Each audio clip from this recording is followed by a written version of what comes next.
આશીર્વાદથી અહીંયા છું. અને એવા સમયે ફરીથી રથ પર આરૂઢ થઈને ભગવાન આગળ ચાલી રહ્યા છે અને ધર્મરાજ, ભીમસેન, અર્જુન આ બધા એમની પાછળ, સહદેવ ને નકુલ રથની પાછળ પાછળ ચાલી રહ્યા છે. ભગવાનનો રથ થોડોક આગળ ચાલ્યો છે ને ત્યાં તો કુંતા માતા ભગવાનના રથની આગળ હાથ જોડીને ઊભી રહી છે.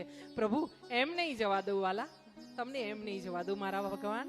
હા, કુંતા માતાએ પ્રાર્થના કરી છે, હે પ્રભુ તમે એમ ના જશો, થોડી વાર હજુ પણ રોકાઈ જાઓ. અને જ્યારે કુંતા માતાએ એવું કીધું છે કે પ્રભુ, ત્યારે ભગવાને હાસ્ય કર્યું છે અને રથ પરથી નીચે ઉતરીને કીધું છે, અરે કુંતા માતા તમે તો મારા ફઈબા થાવ છો, હું તમારો ભત્રીજો છું, તમે કેમ ભૂલી જાઓ છો?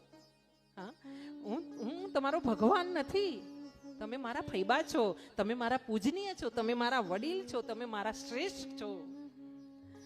ત્યારે કુંતા માતાએ આંખમાં આંસુ સાથે કીધું છે, ભગવાન હજુ સુધી હું ગલતફહેમીમાં હતી, હજુ સુધી હું ભૂલમાં હતી, હજુ સુધી હું માયાની નિંદ્રામાં હતી કે તમે મારા ભત્રીજા છો. પણ આજે મને ખબર પડી છે મારા વાલા, તું તો 14 ભુવનનો નાથ છે, જગતનો નાથ છે.